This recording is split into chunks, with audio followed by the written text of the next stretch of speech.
And if it seems like most of these controversial topics are settled in court, well, you're not imagining things. There's another big issue judges and lawyers are wrestling with, a new rule from the EPA over which waters require pollution discharge permits. And if you think that doesn't have the potential to affect you, well, opponents beg to differ. But those who support the rule say there's a lot of misunderstanding and hyperbole surrounding the discussion. Aaron Coons has more. Nothing short of a pure grab of jurisdiction over water. The heavy hand of government, too much. So if you're a homeowner and all of a sudden you have a puddle in your backyard, the EPA is going to try to say that that's navigable waters under this new definition. And greatly expand the reach of the federal government. It's a huge federal intrusion on state sovereignty and control over the water resources of the state, upon which our economy, our livelihood, everything depends. I really think that all this hubbub around this Clean Water Act rule can really be boiled down to a fair amount of political grandstanding. 43 years ago, Congress enacted the Clean Water Act in response to rivers that ran red with blood and a river that spontaneously caught fire. It changed how we deal with water. In the 1960s, right here in Boise, if you read the descriptions when they went out and looked at the Boise River, it was gross. Algae, scum, blood, sewage, and this is what was happening in many communities around the country. And everybody knows that the Cuyahoga River in Ohio, caught on fire because there was so much oil, polluted contamination in the river, and that sparked a whole new round of congressional attention to reducing water pollution and regulating people who discharge into the waters of the United States. And in 1972, the Clean Water Act became law. The EPA does do some good things too. Cuyahoga River hasn't started on fire in Ohio since the EPA came in and cleaned it up. We love our rivers. We do not want our rivers to be catching on fire. We do not want them to be running red with blood from slaughterhouses. We don't want them to be full of mercury and toxic pollution. We want to be able to go fishing. We want to be able to see bald eagles. We love our rivers, and we need to clamp down on the pollution. So this was a bottom-up cry, please do something. The EPA did do something. The environmental policies over the last 40 years have significantly changed the way we treat our rivers and watersheds. Recently, the EPA redefined the law in an attempt to clarify what waters are subject to federal oversight.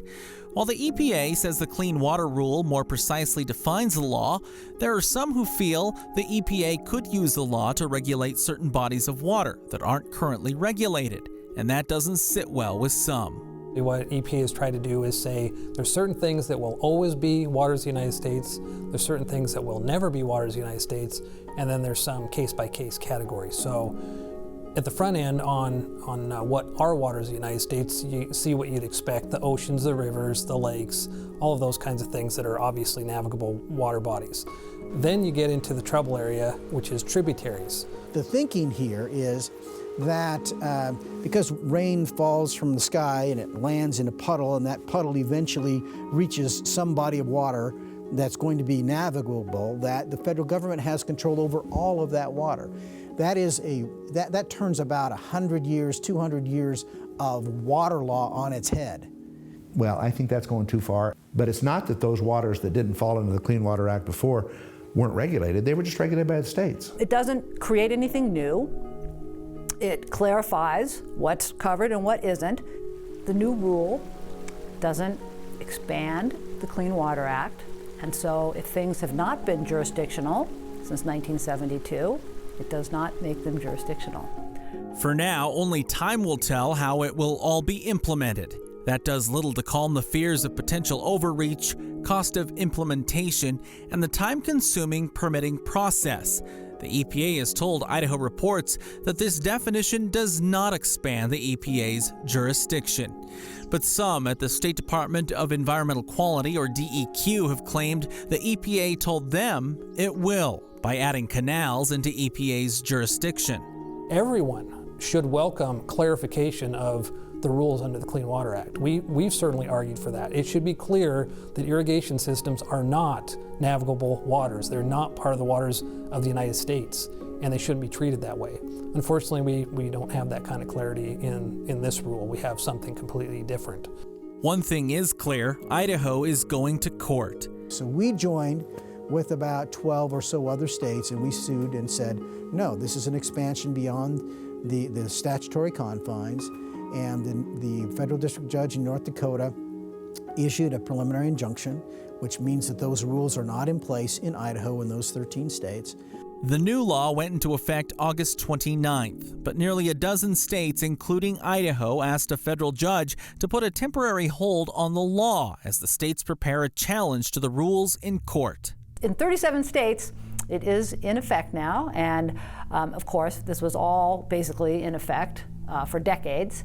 And while the state works to overturn the Clean Water Rule, the congressional delegation is working to prevent implementation from Washington. There is litigation around the country against it. There is legislation in Congress to stop it, and there are efforts to defund it in our appropriations process. We put in language to prevent the EPA from implementing that rule. None of the funds in this bill can be used to implement that rule. We have legislation that we are pushing in Congress, but frankly that requires, even if we can get past a filibuster, it requires a presidential signature, and we don't at this point believe we have the votes to override his veto. But progress is rarely fast in Washington, and that means, for now, the state will rely on the courts to stop the Clean Water Rule's implementation.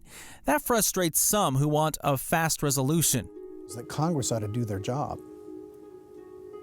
That's what really ought to happen. Congress can define this, but they haven't done it. They've given a statutory definition, and then EPA is actually acting beyond the scope of Congress. That's the problem. It isn't just leave this to the states. It is that Congress ought to assert itself and say, no, EPA, that's not what we said, that's not what the language says. Here's the language, you stay within the proper confines of federal authority. That's really what ought to happen. But at the end of the day, what will happen to our water and the people of Idaho? It will, by doing so, be able to restrict water uses and restrict the numbers of users of water and drive up the cost of compliance. Well, every single citizen in the state of Idaho is going to be impacted because DEQ's budget will have to be expanded to meet the requirements of the Clean Water Act. Then also, if you receive water from an irrigation system, any additional cost or impact that goes onto that irrigation system is going to be passed on. It will impact every single citizen, whether they know it or not. They are going to be impacted by these rules. And it's a tremendous expansion of power by the Environmental Protection Agency. We're not saying go pollute every place. That's not the point. It's who has the power to determine whether you can undertake a specific activity. And it's not just limited to the agricultural industry.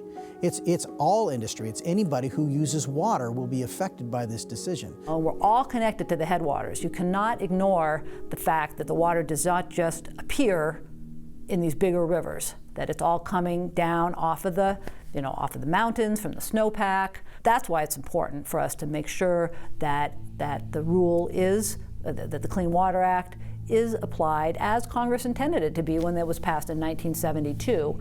No matter which side of the fence you sit on, this issue will loom over state lawmakers who are in the process of taking over the National Pollutant Discharge Elimination System, or NPDES permit process known as primacy. The same process that will regulate the rivers and streams the Clean Water Rule seeks to define. It's important to note that Idaho Rivers United isn't alone in supporting the rule, and we've been on the phone with stakeholders all over the United States. We've received comment from the EPA in D.C., the Sierra Club, and other environmental groups, but they were unable to appear on camera. So for more on their opinion and an in-depth look at the issue, head to our blog at idahoreports.blogs.idahoptv.org.